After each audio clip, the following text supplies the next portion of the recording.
Baik, eh, satu yang menjadi sebuah inspirasi kita misalnya nasihat Luqmanul Hakim kepada anaknya. Apa yang pertama kali Luqmanul Hakim nasihati anaknya? Ya bunayya la tusyrik billah, inna syirka la zulmun azim. Duhai anakku, kata Luqmanul Hakim, janganlah engkau menyekutukan Allah, karena menyekutukan Allah itu dosa yang amat sangat besar. Itu yang disebut dengan syirik. Jadi syirik adalah dosa yang dilakukan oleh manusia yang amat besar. Karena apa? Karena menyekutukan Allah Subhanahu wa ta'ala. Nah, syirik itu dosa yang besar. Ada syirik yang kecil yang disebut dengan riya. Nah, riya ini adalah syirik asgor disebutnya. Syirik asgor itu adalah riya. Dan inilah yang ada pada diri manusia. Terus terang kita tidak bisa menghilangkan rasa riya dalam hati kita. Cuma yang ada kita memperkecil sifat-sifat riya kita kepada orang lain. Jadi bagaimana kita menghindari sifat riya itu? Nah, inilah ibadah puasa yang merupakan ibadah syirriyah, ibadah yang amat rahasia, karena dari ibadah tersebut yaitu kita dihindari dari sifat riya. Riya annas, jadi menghindari sifat riya. Karenanya satu ibadah yang amat sangat rahasia. Bahkan dalam sebuah hadis qudsi dikatakan kullu amal ibni Adam lahu illa siyam fa innahu li wa ana ajzibi. Setiap amal ibadah anak Adam itu adalah untukku kecuali puasa. Nah, puasa itu adalah untukku dan akulah yang akan memberikan ganjaran, kata Allah langsung. Nah, dari puasa itulah makanya puasa disebut dengan syahrut tarbiyah, bulan pendidikan. Kita dididik oleh Allah Subhanahu wa ta'ala untuk menghilangkan sifat riya. Karena nggak ada ukurannya orang untuk menilai apakah dia puasa atau tidak. Kalau ibadah-ibadah lain bisa kelihatan. Ibadah sholat misalnya, ini hampir kelihatan riya. Orang melakukannya supaya dilihat orang, dipotong orang, dinilai orang dan segala macam. Ibadah kita melaksanakan bayar zakat juga kita ketemu orang. Apalagi kita melaksanakan ibadah haji, satu kampung tahu kita melaksanakan ibadah haji.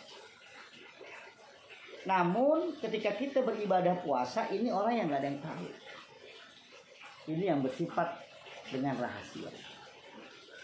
Karenanya kita perkecil sifat riya itu, syirkul asghar tadi, ya. Karenanya kadang-kadang apakah kita bisa lepas dari sifat riya? Nggak mungkin juga kita bisa lepas. Karena ketika kita melakukan sesuatu ya kita langsung berdoa kepada Allah, Ilahi anta maksudi waridhoka matlubi a'tini mahabbataka wa ma'rifataka. Jadi ya Allah, sesungguhnya yang maksud saya itu hanya Engkau ya Allah. Kalau memang ada sedikit kegeser-geser kepada saya untuk merasa bangga, merasa oh karena saya dan segala macam, bukan itu maksud saya ya Allah. Maka beri kami kecintaan dan pengetahuan darimu ya Allah. Seperti itu. Karenanya ketika Imam Ali ditanya apa itu riya, Imam Ali mengatakan lil muroi salah satu alamat. Ciri-ciri orang riya kata Imam Ali ada 3. Yang pertama adalah yuksalu idza kana wahdah. Dia malas kalau lagi sendirian. Orang kalau sendiri itu nggak berbuat apa-apa, nah itu, ya. Contoh misalnya kalau kita di rumah puasa sendirian, ya. Padahal kita bisa melakukan sesuatu, ya, ngerokok, makan ini, minum. Lalu kalau ada orang kita berpura-pura lagi puasa bisa, tapi tidak kita bisa lakukan itu, karena kita terhindar dari sebuah sifat riya tadi. Nah, orang riya itu malas kalau lagi sendiri. Yang kedua adalah wayul satu idza kana pinnas. Dia kalau ada di depan manusia kok pamer sifatnya. Pengen dilihat, pengen direken. pengen diponten, pengen dipuji dan segala macam. Sudah banyak manusia di situ juga melakukan aktivitasnya. Kalau di panitia pengen dilihat sama ketua panitia. Kalau dia ada di musola pengen dilihat sama ketua musolahnya. Kalau dia ada di kelas pengen dinilai oleh dosen-dosen secara baik. Pengen dipuji oleh teman-teman. Lalu yang ketiga, kata Imam Ali adalah yazidu fil amal idza usniya alaihi wa yunqasu idza zumma.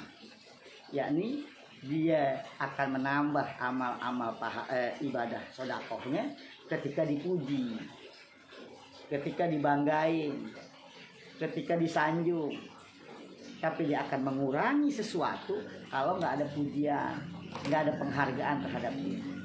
Nah, oleh karena itu di bulan suci Ramadan ini Allah memberikan pelajaran kepada kita, mendidik kita untuk terhindar dari sifat riya.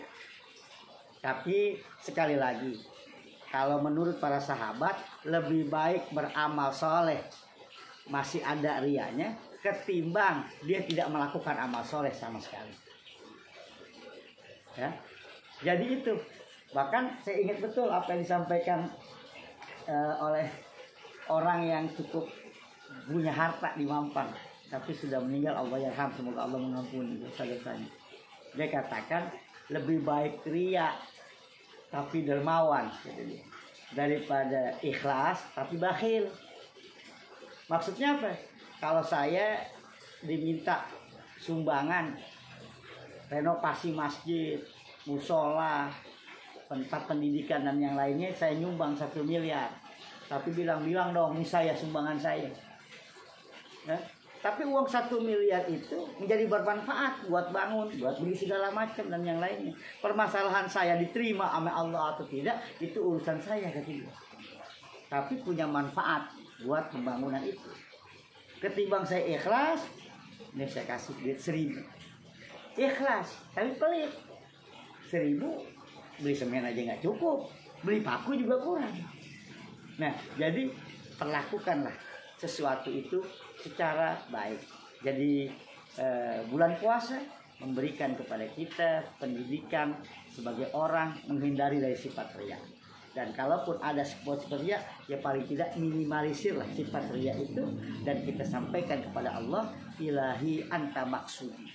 Sesungguhnya maksudku engkau ya Allah, tidak ada lain. Kita tidak punya apa-apa, la haula wala quwata illa billahil aliyyil azim. Jadi jangan sampai terdetik ini karena saya. Kalau bukan saya nggak jadi apa-apa dan segala macam itu. Ini yang kira-kira kita menafikan adanya Allah Subhanahu wa taala. Itulah sifat riya itu. Begitu. Terima kasih. Mudah-mudahan bisa menjadi manfaat buat kita semua. Mari sama-sama kita berfastabiqul khairat dan melakukan hal-hal yang terbaik. Semoga syahrul Ramadan kita lulus dalam sebuah ujian yang dibergembleng oleh Allah Subhanahu wa taala dalam melaksanakan kehidupan kita 11 bulan yang akan datang. Karena dengan ujian itu cuma 2 hasilnya. Ya, indal imtihan yukramul mar'u au yuhan. Dengan ujian itu apakah kita akan naik menjadi lebih terhormat atau kita akan terpuruk jatuh dengan terhina. Terima kasih. Hadanallahu wa iyyakum ajma'in. Assalamualaikum warahmatullahi wabarakatuh.